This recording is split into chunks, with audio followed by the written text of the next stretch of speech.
As we wrap up our exploration of the fruit of the Spirit, long-suffering, I want to show you some systems of thought, some systems of belief, some cycles rooted in impatience, and then how those are transformed to reflect the fruit of the Spirit of long-suffering when we work to ground our beliefs and our thought processes in God's truth. I want to give you impatience first. Remember, those who are certain of the outcome can afford to wait and wait well. When we're not anchored and grounded in trust of God's ways, trust of who God is, we become very impatient in life. That impatience is rooted in a need for control, which is directly rooted in fear, usually produces anxiety, impatience, dissatisfaction, and it just adds to the already uncomfortable situations that we have to face in life. And so at the root belief, this was just my cycle that I mapped out. Remember, the goal here is for you to map out your own cycles so you can see what is going on and kind of what you need to shift.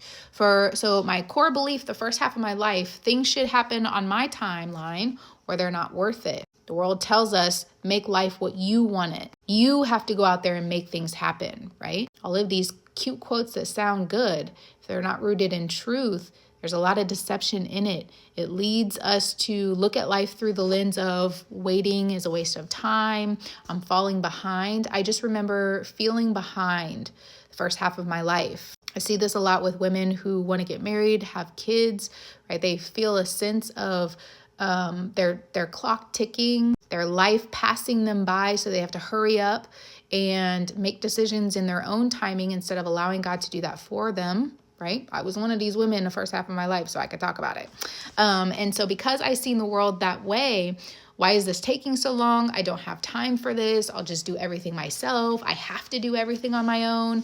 That left me feeling frustrated, irritated, restless, dissatisfied with life. I felt like I could not rest at all. My actions, complaining, rushing decisions, abandoning commitments, doing things in my own strength, right? Which would lead to missed opportunities, strained relationships, exhaustion. I remember being so tired the first half of my life, but I couldn't rest, right? I was the kind of tired that sleep did not cure because my soul was restless. As I worked to be transformed by the renewing of my mind and align my mental thought process, literally grounded in truth, will be able to work out my belief, which is what Jesus says, your only job is to believe in the one whom he has sent. So we have to work on our belief of God's word. That is a process. You don't just wake up one day and believe God. No, that's a journey of building that trust and belief. Remember that we learned on our journey to a renewed mind that a strong base of belief with God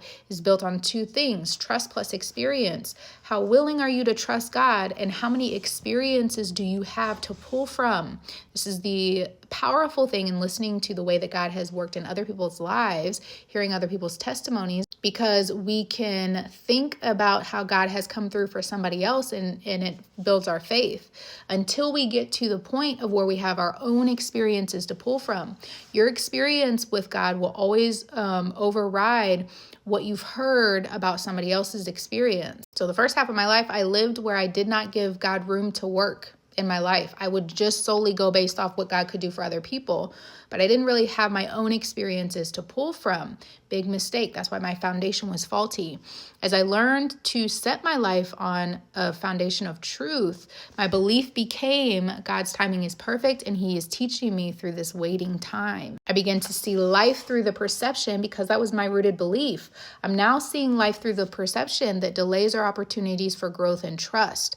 I'm thinking things like I can get through this with God's strength. I just have to trust God. All of the responsibility doesn't fall on me. That left me feeling patient.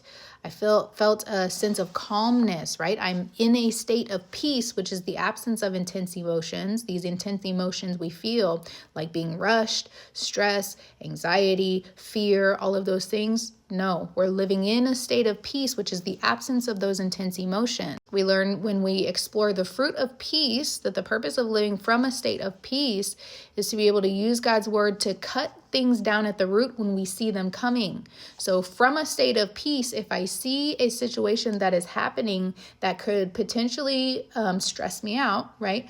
That is going to cause me anxiety, I'm allowing that peace to guard my heart and my mind through God's word. So So I'm learning what I need to depend on, what God's word, like what scriptures I need to depend on to cut that intense emotion that is coming at the root so that I can remain in a state of peace. Because I'm in that state of peace, now I can persevere, I can pray, I can respond with grace and compassion to the people around me.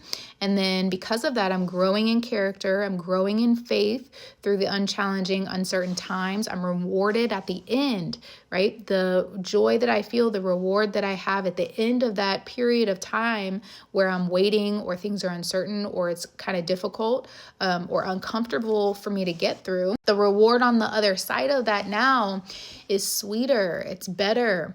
I'm more grateful for it. Remember that your results will always either challenge or support what you believe. So if you get a result in your life that does not support what you believe, it challenges it, that's a sense of frustration. So anytime you're feeling frustrated, okay, frustration means there's a gap between expectation and reality. You've expected something to happen and the reality is not matching up to your expectation of it. So you're feeling that frustration.